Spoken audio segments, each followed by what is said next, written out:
안녕하세요. 오후장 파워업 박민아입니다. 5월 7일 화요일 순서 시작하겠습니다. 한국을 제외한 아시아 증시가 상승하고 있습니다. 3거래일 만에 문을 연 일본 증시는 4년여 만에 14,000선을 돌파하기도 했고요. 중화권 증시도 대체로 상승 흐름을 이어가고 있습니다. 오늘 우리 시장 코스피는 보합권에서 움직이고 있는데요. 외국인의 매도에 힘을 발휘하지 못하고 있는 상황입니다. 반면 코스닥 지수는 570포인트 위로 올라서면서 연중 최고치를 경신하고 있는데요. 오늘은 또 어떤 전략이 필요할까요? 잠시 후에 살펴봐 드리겠습니다. 먼저 시황센터 다녀오겠습니다. 네, 시황센터입니다. 오후 시황 살펴봅니다.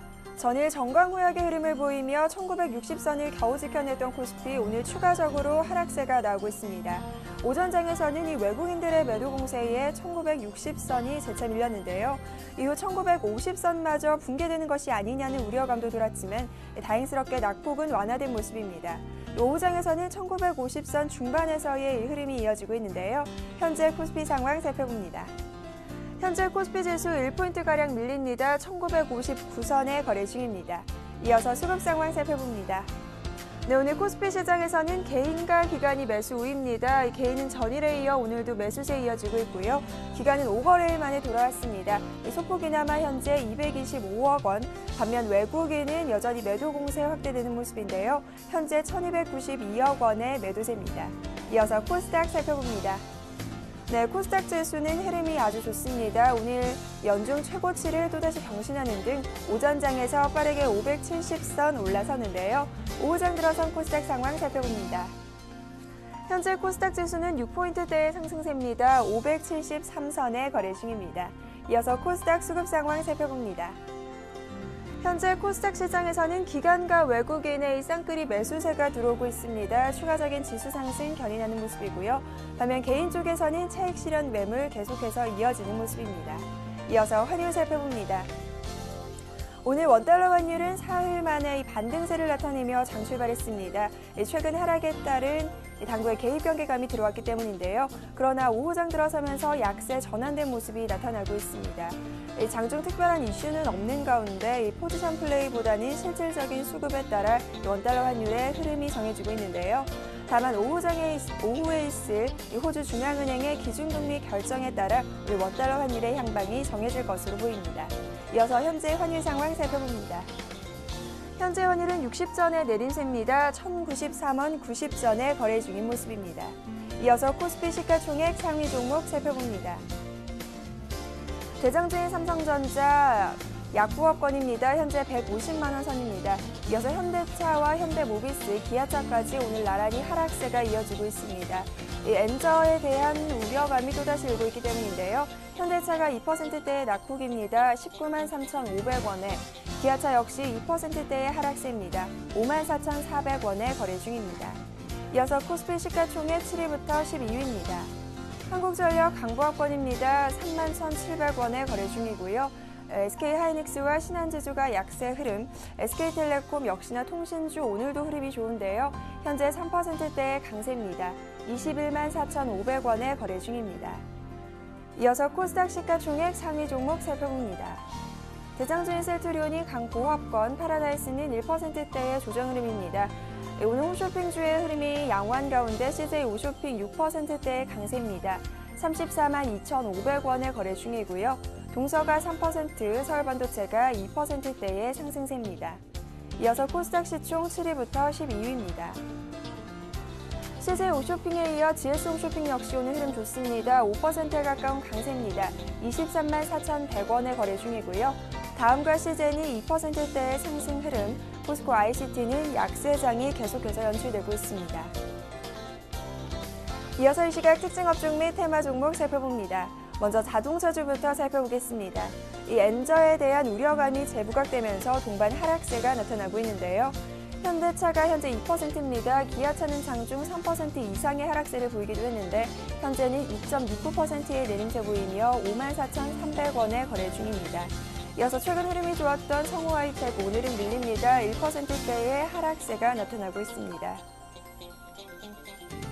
지난주 급등세에 따른 최근 눌림목에 잠시 주춤했던 통신주 주가 1분기에 이어 2분기에 대한 실적 기대감이 들어오면서 오늘 동반 상승세가 이어지고 있습니다. SK텔레콤과 LG유플러스 3%대의 강세입니다. 이어서 KT가 2%대의 상승세 보이며 39,200원에 거래 중인 모습입니다. 모바일 게임주 주가가 신작 출시에 대한 기대감에 상승세가 강하게 이어지고 있습니다. 특히 바른손게임즈가 대장주로 올라왔는데요. 이 4일째 상한가입니다. 현재 1,945원에 거래 중인 모습이고요. 드래곤플라이가 4%에 가까운 상승 흐름, 네오위즈 게임즈와 JC 역시 2%대의 상승세가 이어지고 있습니다. 방미 중인 박근혜 대통령이 미국 기업들로부터 투자 유치를 약속받았다는 소식에 오늘 테마주 주가가 급등세를 나타내고 있습니다. 현재 LS선전이 2%, 박근혜 테마주 살펴보겠습니다. 네, 이어서 실적 발표에 따른 주가 현황 살펴보겠습니다. 오늘 호실적 발표한 종목 현황부터 살펴볼 텐데요. 먼저 토비스입니다. 현재 8%대의 강세 흐름이죠. 9,000원에 현재가 이어지는 모습이고요. 플랜티는 역시 호실적 발표하면서 3%대의 강세입니다. 현재 13,600원에 거래 중입니다. 이어서 포스코엠텍이 2%대의 상승세 보이며 만원에 현재가 이어지는 모습입니다. 이어서 부진한 실적도 살펴봐야 할 텐데요. 이 동국제강입니다. 먼저 동국제강은 1분기 영업이익이 흑자 전환됐다는 소식이 전해졌지만 실질적으로는 적자 상태라는 분석이 나오면서 내림세가 나타나고 있습니다. 현재 2%대의 하락세 보이며 11,550원에 거래 중이고요. 코라홀딩스 역시 적자 소식에 오늘 2%대의 낙폭입니다. 30,050원에 거래 중인 모습입니다. 지금까지 시황센터 김혜영이었습니다. 네, 전문가와 함께 오늘장 흐름 분석해보죠. 시장 중계석이 이어집니다.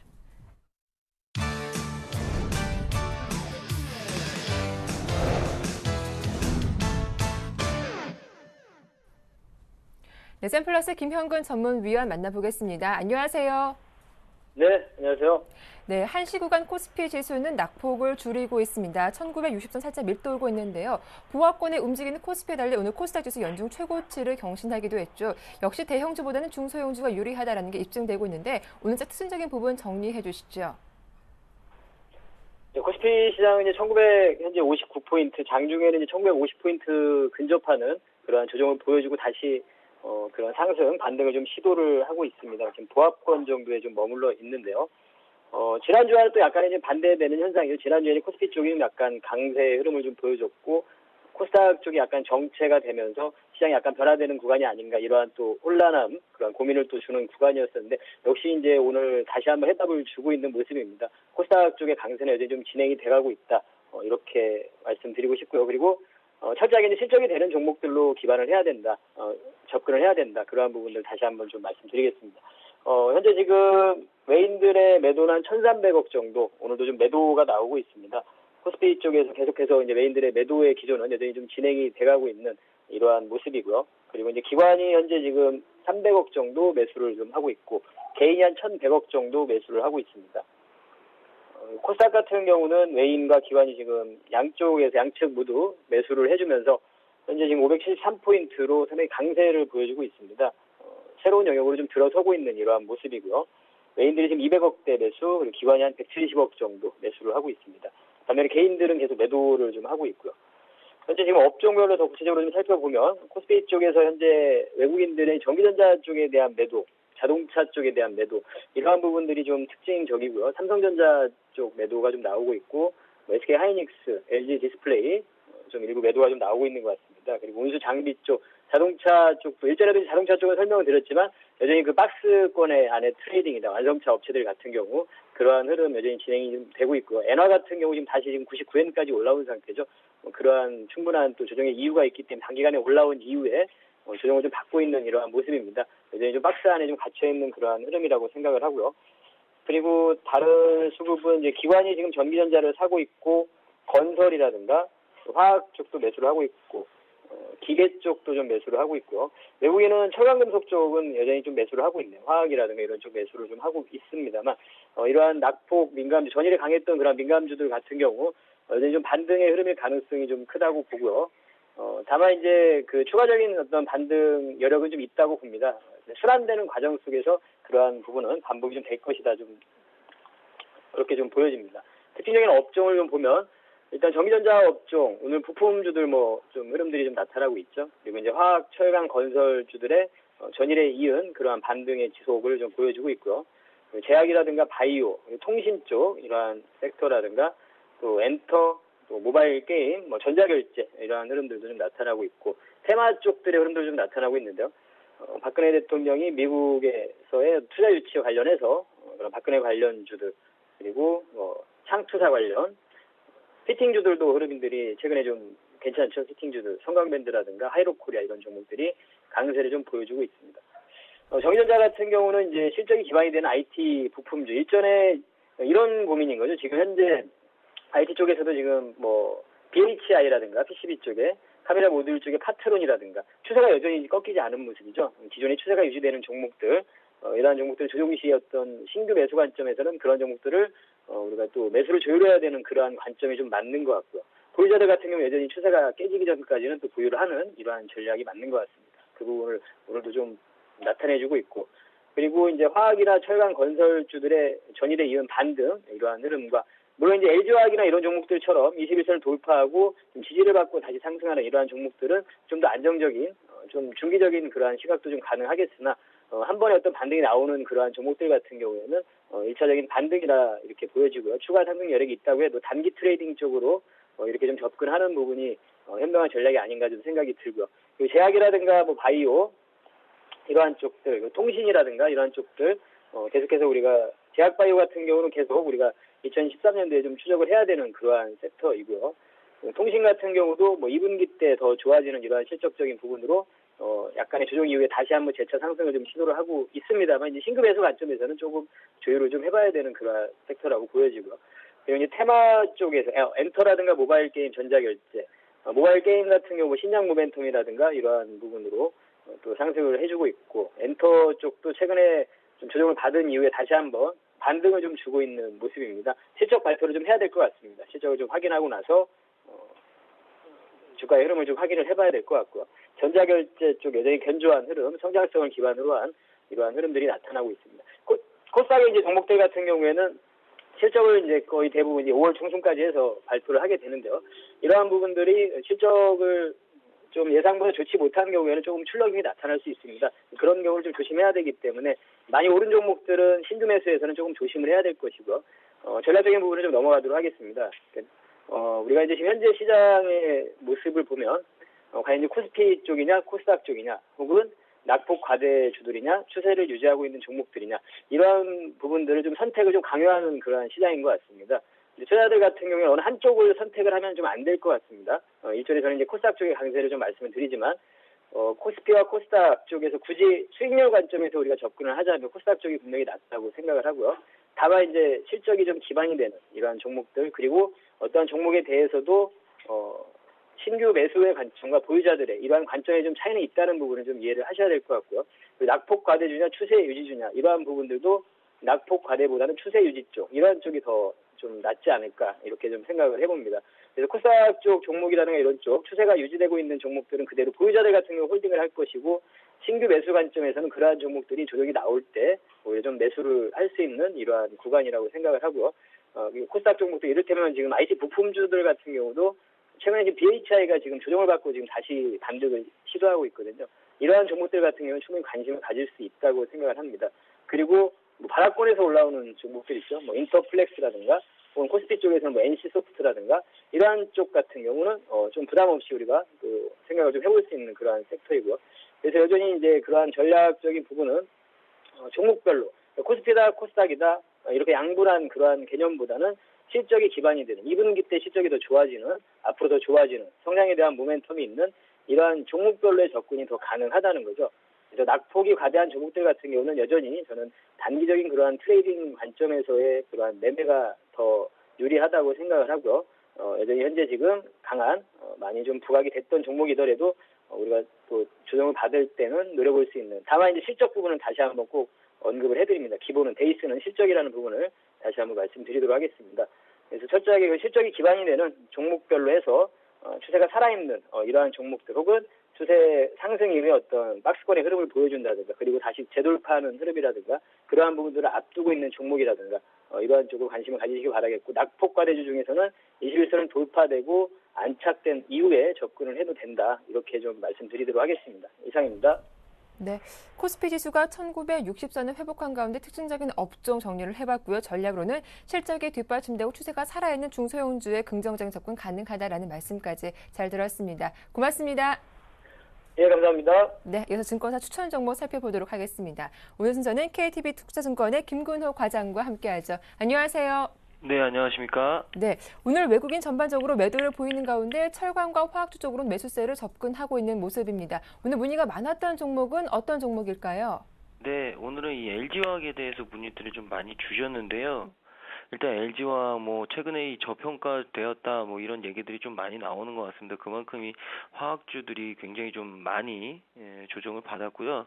이 정유화학 업종 같은 경우에는 이 주가 상승 자체가 대형주, 중소형주 주가 수익률이 굉장히 좀 크게 괴리된 상황입니다. 근데 또 최근에 22의 기준금리 인하, 그로 인한 상품 가격 상승, 이런 부분들이 좀 기대감들이 있는 것 같고요. 이 석유화학 업종 가운데서 그나마 이 LG화학이 이 섹터 내에서는 어느 정도 좀 탑픽으로 좀 제시되고 있는 부분들이 아닐까라는 말씀을 좀 드릴 수 있을 것 같고, 일단 정유화학 업종 같은 경우에는 중기적인 단기적인 어떤 이 관점보다는 역시나 이 장기적인 관점을 지속적으로 좀 가져가야 되는 업종이 아닐까라는 말씀을 좀 드리고 싶고, 오히려 좀 단기적인 트레이딩을 하시고 싶으신 분들은 아직까지는 역시나 중소형주가 좀 살아있지 않나라는 말씀을 또 드리겠습니다. 그래서 일단 또 수급적인 특징을 좀 말씀드리면, 그간 이 기관이 굉장히 좀 많이 수급이 비어있던 업종 중에 하나가 바로 이 화학 업종입니다. 그러니까 그만큼 기관이 재차 좀 다시 담을 수 있는 여력이 다른 업종보다는 컸던 업종이 화학 업종이라는 말씀을 좀 드리고 싶고, 최근에 이 코스피가 어느 정도 바닥권을 형성하고 조금 단단하게 버티는 상황에서는 그래도 그나마 화학 업종 쪽으로 매기가 좀 수급이 풀릴 가능성이 조금 더 높지 않나라는 말씀을 좀 드리고 싶고요. 차트상으로 일단 추가 상승은 어느 정도 좀 가능한 전망으로 좀 보입니다. 일단 차트는 일단 5일선 같은 경우에도 11선 위로 좀 올라오는 모습을 좀 보여주고 있고, 일단 5일선이 좀 고개를 드는 모습을 좀 보여주고 있기 때문에 이런 부분들이 추가 상승에 대해서 조금 무게를 둬야 되지 않을까라는 말씀을 드리고 싶고, 일단 1차 목표가로는 한 29만 원 선 정도 잡으시고 대응을 하시면 되지 않을까라는 말씀 드리겠습니다. 네, 3거래일째 오르고 있는 LG화학, 단기보다는 중장기적인 접근이 가능한 종목이다. 목표가는 29만 원대가 적당하겠다라는 말씀까지 들어봤습니다. 자, 이어서 오늘의 추천 종목은 어떤 종목인가요? 네, 이 유진테크라는 종목에 대해서 좀 말씀을 드리려고 하는데, 네. 이 유진테크뿐만 아니라 이 반도체 전공정 쪽의 업종들, 종목들은 좀 잘 보실 필요가 있지 않을까라는 말씀을 좀 드리고 싶습니다. 향후에 후공정까지 어떻게 좀 핑크빛들이 좀 물들어갈지 모르겠지만, 일단 지금 상태에서는 전공정 장비 업체들은, 반도체 장비 업체들은 좀 봐야 될 것 같고요. 유진테크 역시도 전공정 반도체 장비 업체입니다. 일단 전공정 반도체 장비 업체고, 이 2000년 설립됐고 2006년에 코스닥 시장에 상장됐고요. 이 반도체 방막을 형성시키는 전공정 프로세스 장비를 개발하고 생산하고 있다. 그리고 역시나 거래처는 SK 하이닉스, 그리고 삼성전자, 그리고 대만, 미국 등 여러 가지 다양한 거래선을 확보하고 있다라는 말씀을 좀 드리고, 최근에 이 반도체 분야에 대한 투자, 이 부분이 좀 적극적으로 나오는 것 같습니다. 이 전방 업체들의 시설 투자로 인해서 디스플레이 등 반도체 에 대한 이 하반기 쪽의 수주, 그리고 투자로 인한 수혜, 그에 따른 업황 회복, 이런 부분들이 좀 조심스럽게 점쳐지고 있는데, 이 장비주들의 2차 랠리까지 최근에 좀 나오는 것을 봤을 때는 일단 이 전방 업체들의 투자는 어느 정도 좀 이루어질 가능성이 크지 않을까. 사실 이 반도체 전공정 장비 업체들이 투자 얘기가 나왔을 때 주가가 굉장히 좀 좋았다가 투자가 좀 지연되면서 굉장히 좀 조정을 많이 보였는데요. 일단 이런 부분들이 이제는 좀 현실성 있게 다가오지 않나라는 말씀을 좀 드리고 싶습니다. 그래서 이런 부분들이 유진테크에는 분명히 호재라는 말씀을 좀 드리고 싶고, 이 반도체 분야에 대한 투자, 이 부분이 이 전공정 장비 업체들의 다양한 어떤 좋은 호재로 작용할 가능성이 크다라는 말씀 다시 한번 드리고, 밸류에이션에 대한 매력, 이 부분을 좀 말씀드리면, 사실 이 반도체 전공정 장비 업체들이 그렇게 PER 배수를 많이 받지 못합니다. 뭐 보통 7배, 8배 수준의 이 PER을 적용받는데 일단 올해는 좀 투자 얘기도 있기 때문에 뭐 이 8배를 넘어서 뭐 9배, 10배까지 어떤 꽉 찬 프리미엄 PER, 물론 시장 PER로 따지면 프리미엄은 아니겠지만 업종 PER로 봤을 때는 뭐 9배, 10배 수준의 어떤 프리미엄을 좀 부여될 가능성도 충분히 있지 않나라는 말씀을 드리면서 아직까지 뭐 8배 수준에서 왔다 갔다 하는 이 유진테크의 PER 밸류에이션을 봤을 때 일단은 단기적으로는 한 10% 정도의 상승 룸은 있지 않을까라는 말씀을 드리고 싶습니다. 그래서 매수가 오늘 종가 이용하시고요. 목표가 1차 25,000원, 순저가 21,000원 제시를 해드리겠습니다. 네, 반도체와 관련된 종목 관심을 두는 게 좋겠다라는 분석이었죠. 관심 종목은 유진테크, 대응 전략까지 말씀 잘 들었습니다. 고맙습니다. 네, 감사합니다. 네, KTB 투자증권의 김근호 과장과 함께했습니다.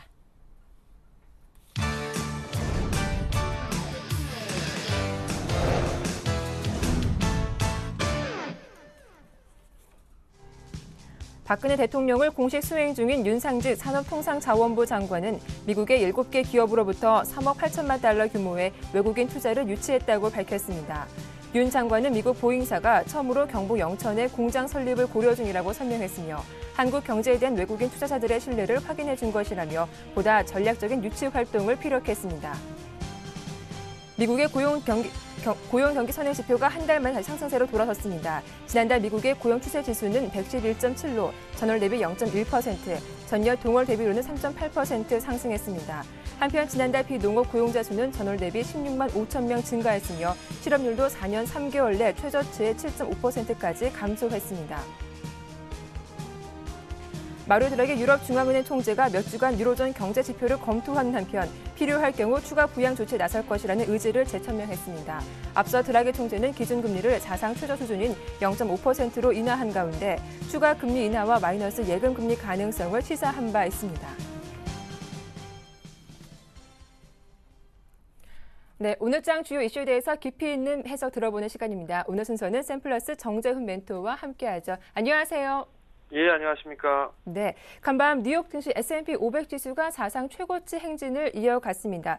월가 전문가들 사이에서도 긍정적인 목소리가 나오고 있던데요. 3대 지수 추가 랠리는 어떻게 보시나요? 예, 일단 다우지수가 전일 좀 약보합세를 좀 마감을 했었는데요. 뭐 S&P 지수나 나스닥 시장 같은 경우는 신고가의 모습들을 좀 갱신하는 그런 모습들이 좀 나타났었습니다. 워런 버핏도 한마디를 좀 거들었는데요. 앞으로 인생에서의 최고로 놀라운 증시 상승을 좀 보게 될 것이다라는 코멘트를 좀 날렸었습니다. 그만큼 뭐 다우지수가 15,000선의 경신은 일단 자본 쪽을 위험자산 쪽, 즉 주식으로 좀 끌어들일 수 있다라고 좀 보시면 좋을 것 같고요. 그 부분들에 있어서는 뭐 22의 그 드라기 총재의 한마디 코멘트가 했던 부분들도 상당히 좀 영향력이 있었다라고 좀 말씀을 드리고 싶습니다. 네, 오늘 전반적으로 자동차주가 유독 약세를 보입니다. 이제 어느 정도 내성이 생기지 않았나 싶었는데 엔화 약세에 대한 우려감이 나오고 있더라고요. 엔달러도 오늘 99엔 전으로 움직이고 있는데 앞으로 추이는 어떻습니까?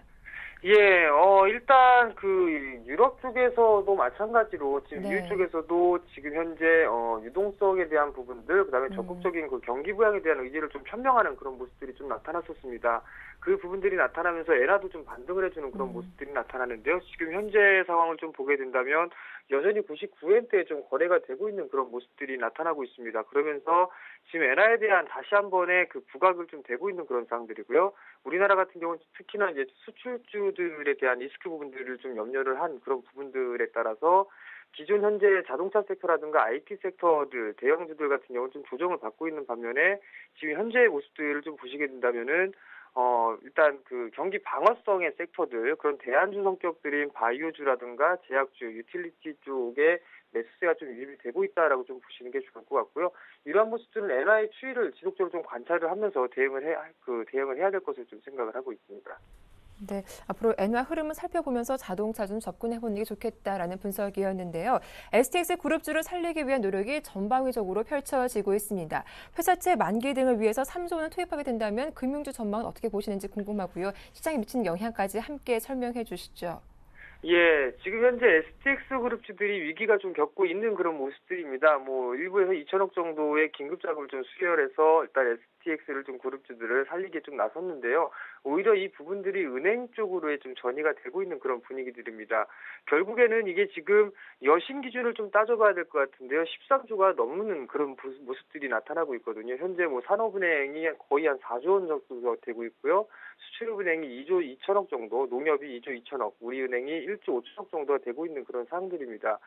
이 부분들 대부분의 은행 쪽에서는 일단 어느 정도 부실을 떨어낼 수 있을 만큼의 어느 정도의 자산을 있는지 부분들을 좀 살펴봐야 되는데, 여기에서는 실질적으로 이렇게 100% 만족할 만한 그런 회수는 좀 힘들지 않나라고 좀 보여지고 있거든요. 그렇게 된다면은 일회성 비용으로 일단 그 비용을 떨궈내야 되는 그런 상황들이기 때문에 지금 현재 STX 그룹주 중에 일단 채권단 가장 많이 투자한 그런 은행 쪽 같은 경우는 실적에 대한 그 우려가, 실적 저하가 당연히 좀 나타날 수밖에 없다라고 좀 보셔도 좋을 것 같습니다. 그렇게 된다면 자연스럽게 금융 섹터 쪽에서도 리스크 요인으로 좀 작용을 할 수가 있는 부분들이고요.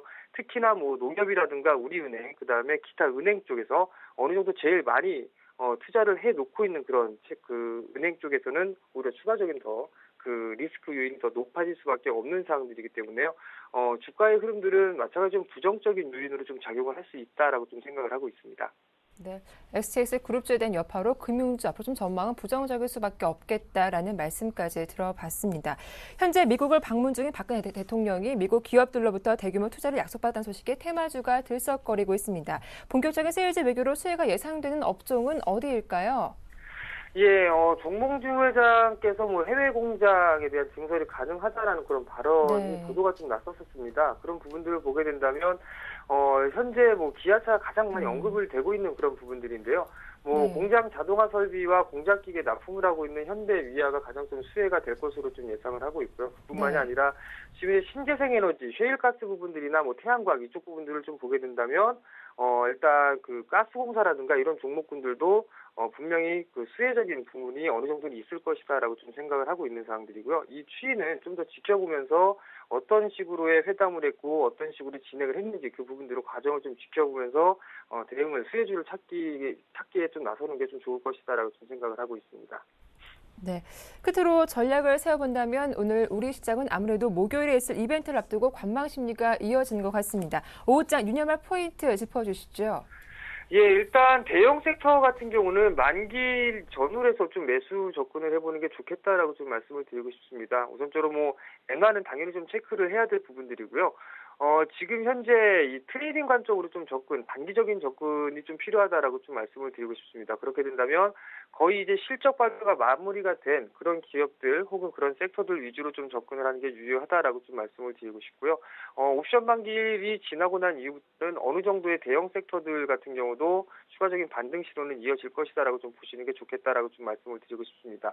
오늘 오후장 같은 경우 뭐 수출주들 흐름들이 좀 좋지 않은 그런 상황들이기 때문에 대안 성격주인 뭐 한국가스공사라든가 한국전력, 유틸리티 섹터들이나 아니면 NHN 같은 종목군들, 그리고 제약 중에서 대장주격인 한미약품이나 이런 종목군들을 좀 보시면 좋을 것 같고요. 스몰캡 종목군들을 보게 된다면 지금 현재 실적이 좋음에도 불구하고 올라가지 못한 그런 종목군들이 있습니다. 이라이쿰이라든가 아니면은 피팅 업체들 2분기에 대한 실적이 기대가 되고 있는 성강전등 이런 종목군들을 좀 유심히 본다면 아마 좋은 결과가 있을 것이다라고 좀 말씀을 드리고 싶네요.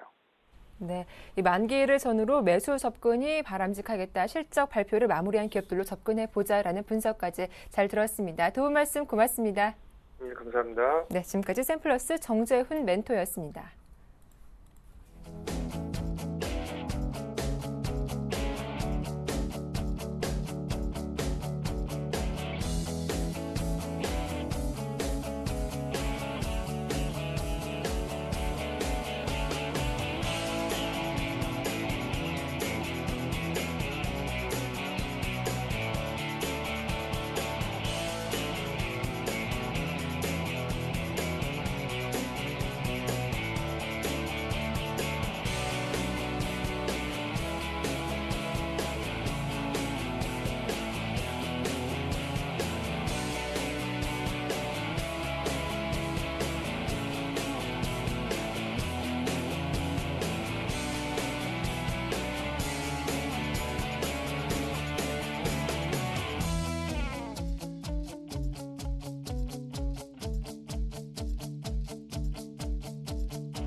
네, 오후장 전략 살펴보도록 하겠습니다. 오늘 순서는 우리투자증권의 길게선 부장과 함께하죠. 안녕하세요.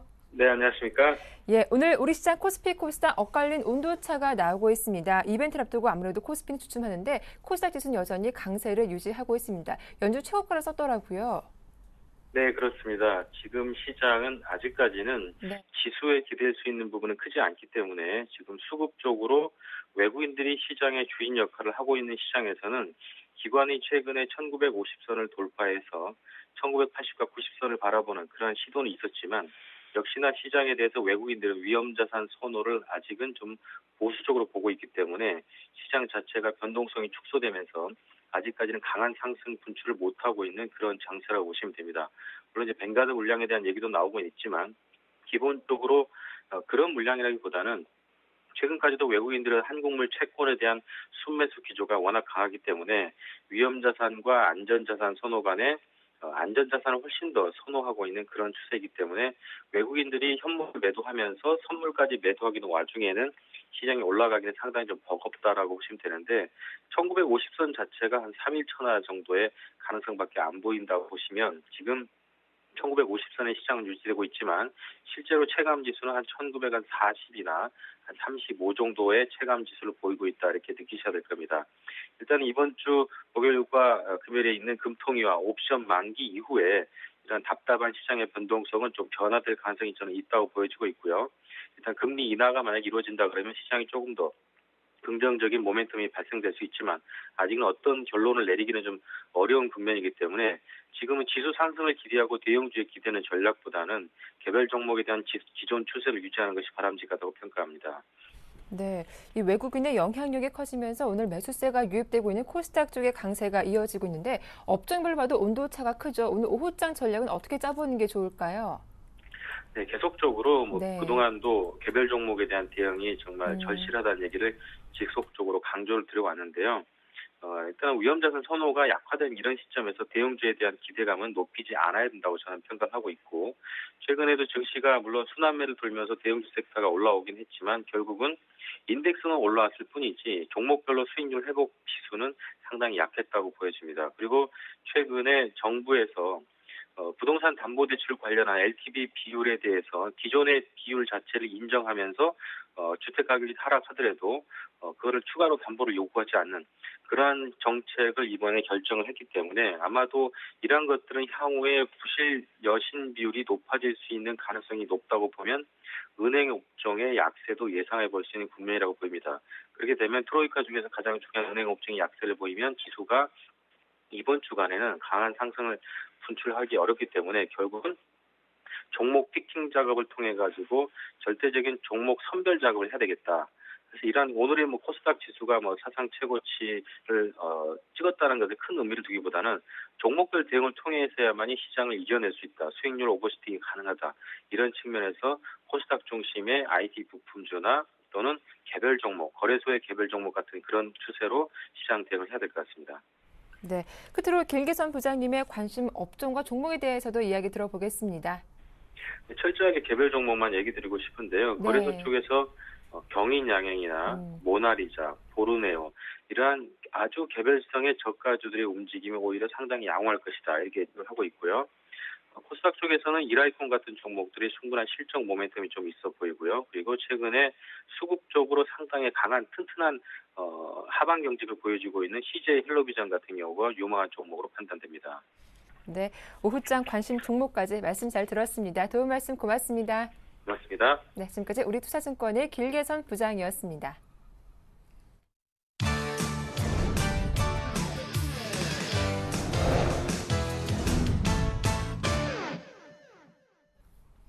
네, 구체적인 오후장 전략과 포트폴리오 짜보는 시간 갖도록 하겠습니다. 오늘 순서는 골든 이글 투자문의 정태근 팀장과 함께하죠. 안녕하세요. 네, 반갑습니다. 예, 먼저 외국인의 매도에 코스피 지수는 약 보합권에서 맴돌고 있습니다. 1960포인트 넘기가 쉽지 않은 상태인데요. 이번 주 이벤트도 많고요. 일단 체크 포인트부터 하나씩 정리를 해볼까요? 네, 일단 그 지표들하고요. 예. 이벤트부터 좀 살펴보도록 할게요. 일단은 내일이죠. 내일 그 어버이날인데 내일 같은 경우에 중국의 무역 지표가 발표가 예정이 되어 있습니다. 무역 네. 수지 그리고 수출입 동향이 발표가 예정이 되는데 최근에 왔었던 그 통계의 어떤 그 신뢰가 상당히 떨어진다는 얘기가 상당히 많이 나오고 있습니다. 그렇기 때문에 중국의 어떤 그 무역 수지가 나왔을 때 얼마만큼 시장에서 반응을 할지가 좀 중요할 것 같은데요. 네. 아무래도 뭐 그렇다고 하더라도 중요한 부분은 어쨌든 중국 같은 경우에도 아직까지는 우리나라와 같이 어떤 수출에 상당히 영향력을 GDP가 영향을 받고 있습니다. 그렇기 때문에 중국의 수출입 동향이 나빠지게 된다면 우리나라도 마찬가지로 대외 여건 악화가 되고 있다. 이런 소식들 때문에 장중 좀 흔들리는 경우가 좀 있지 않겠나 생각을 하고 있습니다. 그래서 어쨌든 제조업 중심이었던 중국의 무역 지표가 계속해서 조금 선방을 하는지 여부가 아무래도 조금 우리나라 증시에도 영향을 미치지 않겠나 좀 생각을 하고 있고요. 그만큼 대외적인 여건에서도 얼마만큼 지금 호전이 되고 있나 이런 해석이 좀 나올 가능성이 크지 않겠나 생각을 하고 있습니다. 네. 무역지표뿐만 아니라 한국의 금융통화위원회 그리고 옵션 만기일 목요일날 좀 예정이 되어 있는데요. 옵션 만기일부터 먼저 말씀 좀 드려보자면 옵션 만기일 같은 경우에 이번 만기를 통해서 얼마만큼 외국인의 선물이 청산이 이루어지냐가 상당히 좀 중요할 것 같습니다. 지표 이후에 기술적 분석에서 좀 말씀을 드리겠지만은 어쨌든 외국인의 선물 매수 청산 중요하다는 부분을 말씀드리면서 잠시 후 다시 좀 말씀을 드릴게요. 옵션 만기보다 좀 중요한 것이 한국의 금융통화위원회인데요. 네. 다시 이제는 채권 전문가들이 이제 금리 인하적보다는 동결적으로 상당히 얘기를 많이 하더라고요. 그래서 이번에도 안 할 가능성이 상당히 좀 클 것 같습니다. 그리고 중요한 것은 그동안 계속해서 금리 인하를 하면 안 된다, 동결을 해야 된다 얘기를 계속해서 드렸었는데 일단은 그런 또 다른 이유를 하나 말씀드릴게요.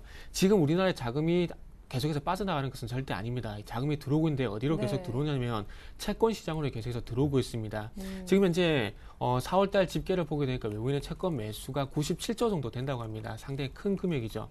우리나라 주식형 펀드 자금이 지금 현재 99조 정도 되는 걸로 알고 있는데 지금 현재 국내 펀드 자금과 그리고 국내에 들어와 있는 외국계 채권 자금이 똑같다고 보시면 될 것 같아요. 근데 중요한 것은 미국계 자금이 20조고요. 그리고 룩셈부르크에서 들어온 자금이 16조인데 이 합쳐서 36조의 자금이 템플턴 펀드라는 곳에서 들어왔다는 겁니다. 자, 템플턴 펀드라는 것은 뭐 잘 아시다시피 자산운용사인데 이 자산운용사가 들어왔다는 것은 우리나라 전체적인 펀더멘탈도 보는 것도 있겠지만 중요한 것은 단기적으로 금리를 노리고 채권 차익을 노리고 그런 것도 분명히 있다는 겁니다. 그래서 이 상황 속에서 만약에 금리를 했을 경우 어떤 현상이 발생이 되겠어요?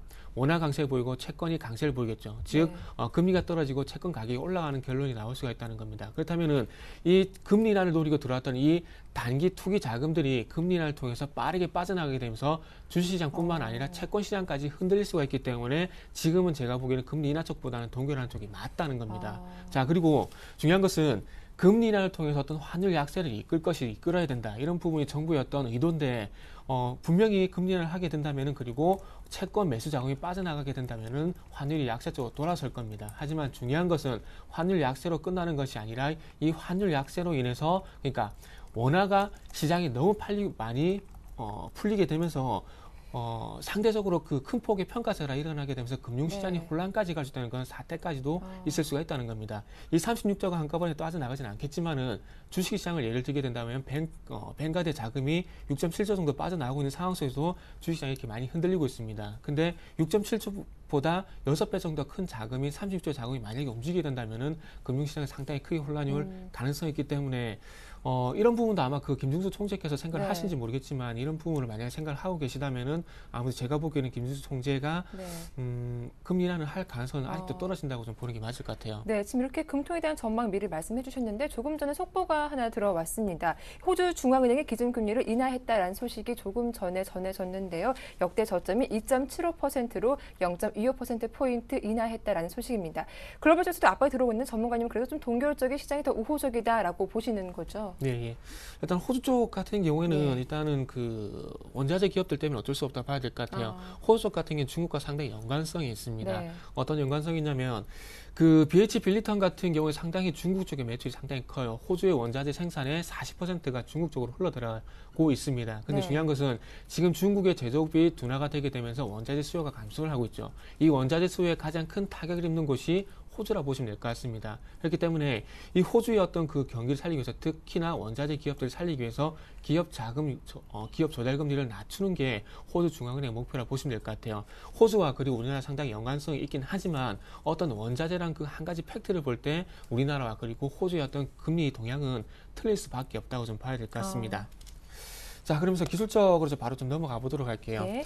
자, 일단은 그 조금 전에 말씀드렸던 부분인데 그 어떤 부분이냐면 선물 제가 말씀드렸지 않습니까? 네. 자, 오늘 지금 현재 보시면은 계속해서 외국인들이 선물 매도 쪽에 있다가 장 후반 넘어오면서, 그러니까 장 중반에서 후반으로 넘어가는 시점에서 매수로 좀 전환이 됐어요. 중요한 것은 외국인이 선물 매수로 전환이 되게 되면서 시장이 지금 현재 아래 꼴을 달면서 낙폭을 축소를 시키고 있다는 겁니다. 네. 자, 이 부분을 잘 보세요. 지금 최근에 1900포인트에서 1980포인트 올라까지 선물이 올린 것이 아니고요. 현물 시장이 지금 이제 시장 상승을 시켰다는 겁니다. 근데 중요한 것은 선물 시장은 현물 시장만큼의 어떤 상승폭이 이제 나오지가 않고 있다는 거예요. 그렇기 때문에 현물 시장이 올라가는 것도 중요하겠지만 선물 시장도 마찬가지로 상승폭이 나와야 된다는 겁니다. 그러니까 현물 시장과 그리고 선물 시장의 동반적인 강세가 이루어져야 시장이 1980포인트, 제가 지난 시간에 1차로 1980포인트, 2010포인트 말씀드렸죠. 네. 딱 1980포인트 지금 저항을 받고 미끄러지는데 이 부분이 예상할 수밖에 없는 부분이 기술적으로 그만큼 올라갈 수치가 보이지 않는다는 겁니다. 왜? 선물 시장이 동반적으로 올라가지 않고 있기 때문이죠. 네. 자, 그래서 선물 차트 30분봉을 좀 같이 보도록 할게요.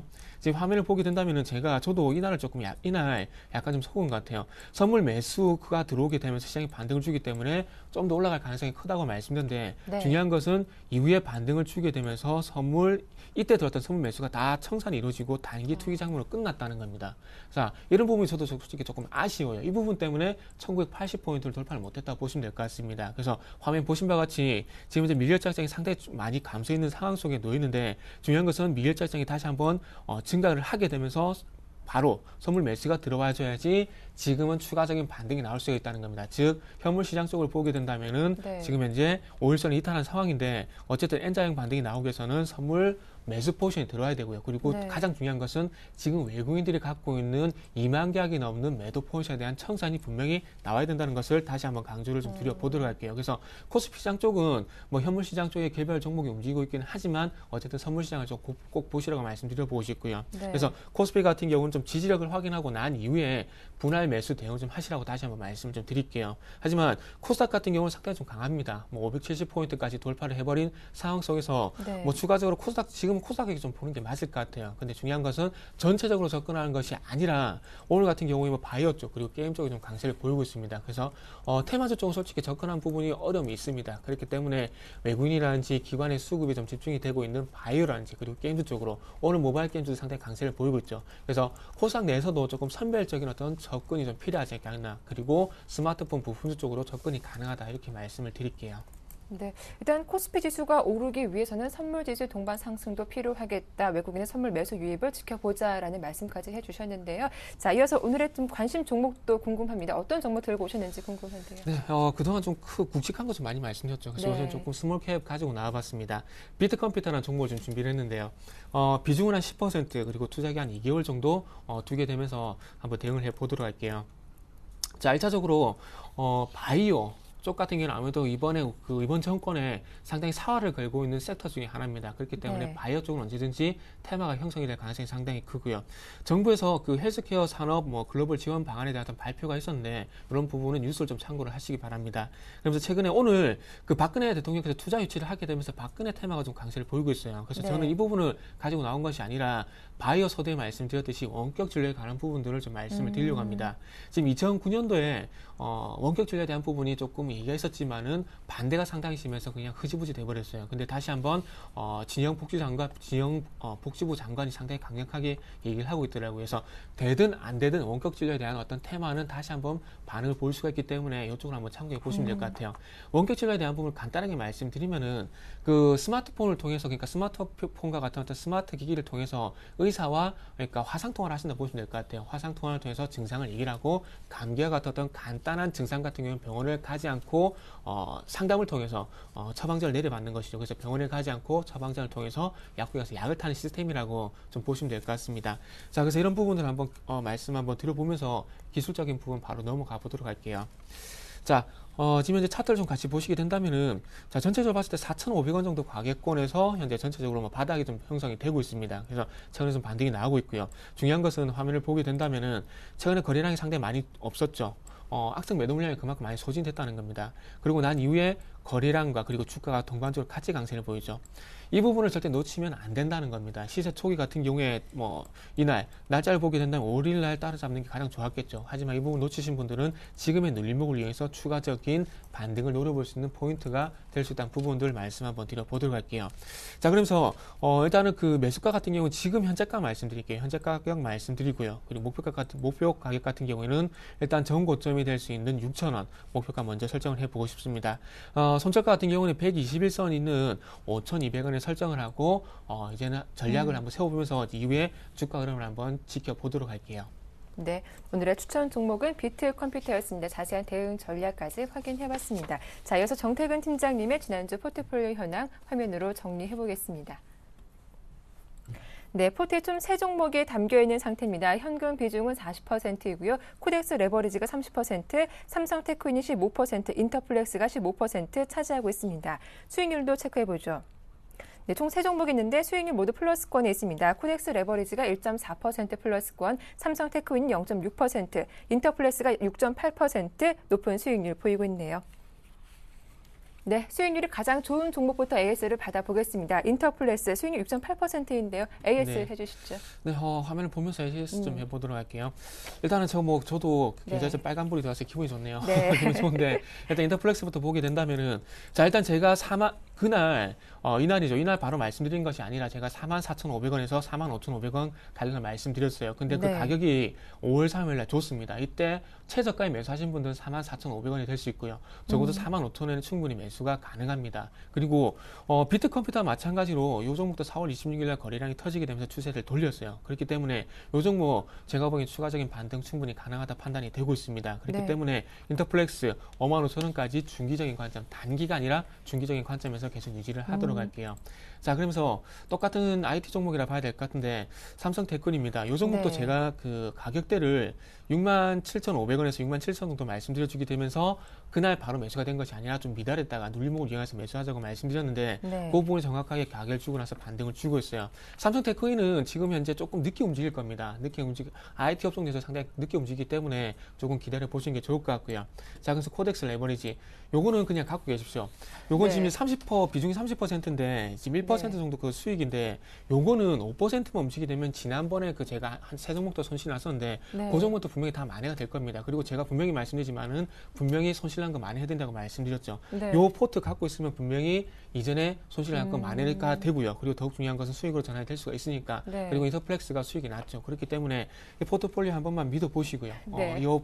이대로 한번 진행하시면 좋은 결과 있을 것이라 말씀드리면서 전체적으로 한 70% 정도 주식 비중을 가져가고요. 그리고 나머지 네. 30%만 현금으로 좀 보유를 하도록 하겠습니다. 네, 알겠습니다. 이렇게 정태근 팀장님의 종목들 AS를 받아봤습니다. 최종 포트폴리오 화면으로 살펴보죠.